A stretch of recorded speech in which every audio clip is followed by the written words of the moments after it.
कहते हैं सोमवार के दिन की अष्टमी पढ़ने पर। कौन से दिन? सोमवार के दिन कौन सी तिथि? जम के बोलो। अष्टमी।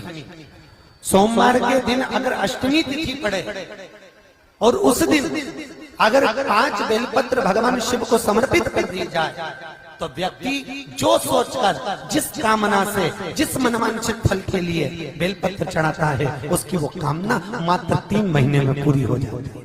मात्र 3 महीने। एक बात बहुत सुंदर है, ध्यान रखिएगा थोड़ा सा। कभी अगर मौका लगे सोमवार की अष्टमी पड़ जाए, क्या पड़ जाए सोमवार की? जम के बोलो जरा। अष्टमी। या तो सोमवार की अष्टमी पड़ जाए या हर महीने शिवरात्रि आती है, हर महीने आती है, या तो सोमवार की अष्टमी पड़ जाए या फिर सोमवार की शिवरात्रि पड़ जाए, हर महीने आती है।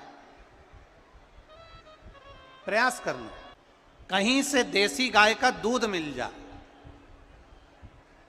थोड़ा सा दूध देसी गाय का मिल जाए, थोड़ा सा दूध देसी गाय का, थोड़ा सा दूध अगर प्राप्त हो जाए,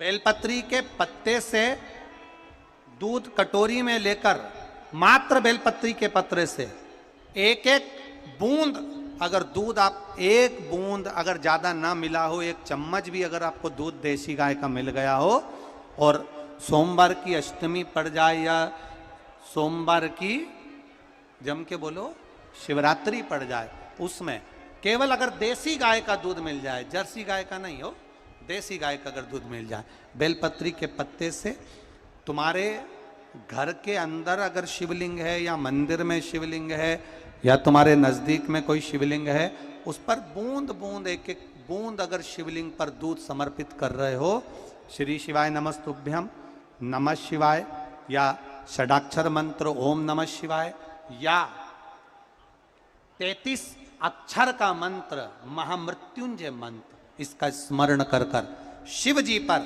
देसी गाय का दूध समर्पित कर कर इस बेलपत्री को अशोक सुंदरी वाली जगह पर अगर आप समर्पित कर देते हैं, फिर आप जिस भी चीज के लिए अप्लाई करें, मेरा देवाधिदेव महादेव आपका हाथ पकड़कर खींचकर आगे बढ़ा ही दे।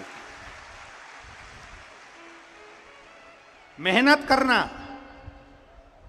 कर्म पूरा करना, पढ़ाई अच्छी करना, और पढ़ाई के साथ में विद्या अध्ययन करने के साथ में अच्छी मेहनत के साथ में देसी गाय का दूध भगवान शंकर को समर्पित करना, भगवान शंकर को समर्पित करना, देसी गाय का दूध धीरे धीरे धीरे धीरे समर्पित करना, भावों के साथ आप समर्पित करें।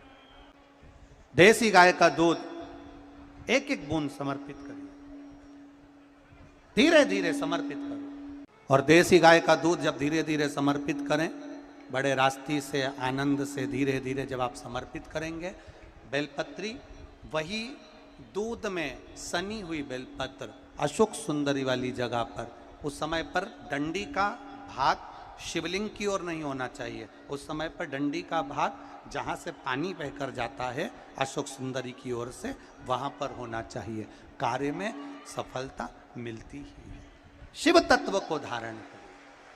सोमवार की अष्टमी का मतलब आपको इंदौर की कथा में बताया था, जिस दिन शंकर और पार्वती के मिलन का दिवस हो, और केवल एक माता पार्वती के अकेले मिलन का नहीं, 64 योगनिया तक भगवान शंकर से मिलने के लिए आती है। पीला चंदन लगा लेना। कितना लगाना है? बीच वाला जो पत्ता है उस पर पीला चंदन। जब आपको लगे कि मेरा जीवन बहुत कष्टमय है, अब ये रोग, अब ये कष्ट दूर ही नहीं हो रहा, अब ये आए दिन तकलीफ पर तकलीफ बढ़ती जा रही है, आए दिन रोग, बीमारी, पैसा घर में बच नहीं रहा, बहुत कष्टमय जीवन है, इसमें लगाओ पीला चंदन बेलपत्री की बीज पत्ती पर। महाराज,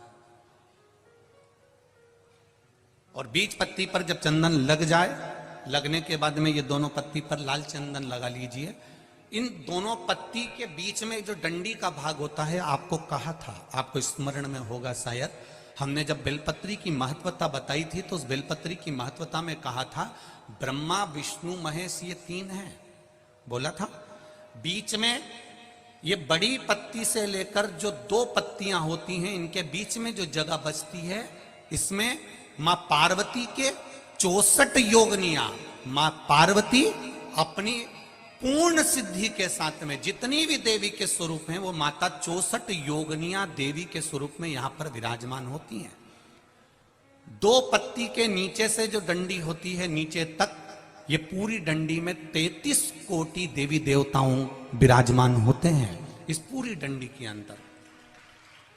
तो ये बीच वाली पत्ती है, ये जो बीच वाली पत्ती का जो भाग होता है, इस पत्ती के भाग में शहद का प्रयोग कर कर, यहां पीला चंदन, लाल चंदन, लाल चंदन, शहद का प्रयोग कर कर, इसी तरह से पकड़कर ये बेलपत्री की जो डंडी है वो अशोक सुंदरी पर जब आप समर्पित करें तो जहां से जल बहता है उस ओर पर इस पत्ती को चढ़ाकर केवल आपके हृदय की बात कहकर देव अधिदेव महादेव से कोई भी शिव जी का मंत्र, पंचाक्षर नमः शिवाय, षडाक्षर ओम नमः शिवाय, श्री शिवाय नमस्तुभ्यम, या महामृत्युंजय मंत्र, जो शिव का मंत्र हो आपके पास में, उसको बोलते हुए देवाधिदेव महादेव को धीरे धीरे जल की धार चढ़ाना प्रारंभ करो।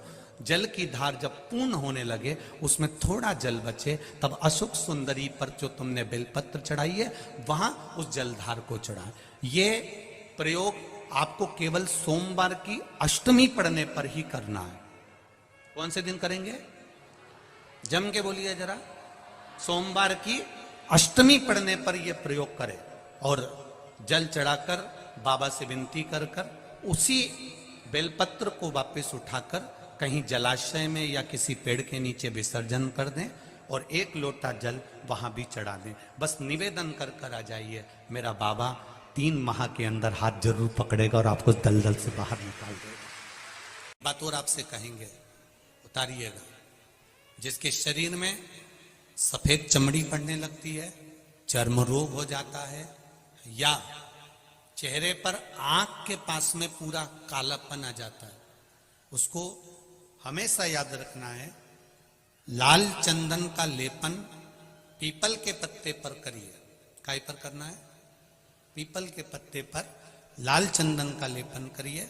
लेपन कर कर सोमवार की अष्टमी के दिन उसको लेपन कर कर वापिस निकाल कर शंकर भगवान पर उसका धीरे धीरे त्रिपुंड बनाकर लेपन करना प्रारंभ करिए। जब आप त्रिपुंड बनाकर लेपन करना प्रारंभ करें, उसके बाद उस चंदन को जो सोमवार की अष्टमी है तब निकाल कर लिया है और निकाल कर लाकर उसको डब्बी में रख लें। उस चंदन का प्रयोग चर्म रोग के स्थान पर थोड़ी थोड़ी मात्रा में करना प्रारंभ करें, पानी के साथ मिलाकर। परंतु उस चंदन को केवल 6 से 7 दिन में प्रयोग करिएगा, ज्यादा नहीं। धीरे धीरे चमड़ी, परंतु उसको सोमवार की अष्टमी के दिन सिद्ध कर कर बनाना है। उसको सोमवार की अष्टमी के दिन चढ़ाना है श्री शिवाय नमस्तुभ्यम या ओम नमः शिवाय या पंचाक्षर मंत्र या महामृत्युंजय मंत्र, जो आपको आता हो, शिव जी का जो नाम आपको याद हो उसको बोलकर चढ़ा दो। उसको लिया, फिर उसको अपने शरीर पर लगाना प्रारंभ करो। उसका फल आपको 15 दिन के अंदर धीरे धीरे धीरे धीरे प्राप्त होना प्रारंभ। लाल चंदन का प्रयोग शिव जी के लिए अवश्य। सोमवार के अष्टमी के दिन अशोक सुंदरी वाली जगह, सबको मालूम है ना अशोक सुंदरी की जगह, अशोक सुंदरी वाली जगह पर 7 हल्दी की बिंदी रख दी जाए। लड़का लड़की जिसका विवाह नहीं हुआ उसका हाथ रख दिया जाए और वही हाथ के छापे पीपल के वृक्ष पर 5 लगा दिए जाएं। महाराज 3 महीने में उसका विवाह पक्का हो जाता है। सोमवार की अष्टमी का इतना भाव है, सहज नहीं है। सोमवार की अष्टमी शिव और आद्य शक्ति का मिलन है। सोमवार की अष्टमी भगवान शंकर और पार्वती का मिलन। ऐसी कौन सी कामना है जो शिव पूर्ण नहीं करते? बस आपका विश्वास, आप उस पर भरोसा करना तो पूर्ण करना, पूर्ण भरोसा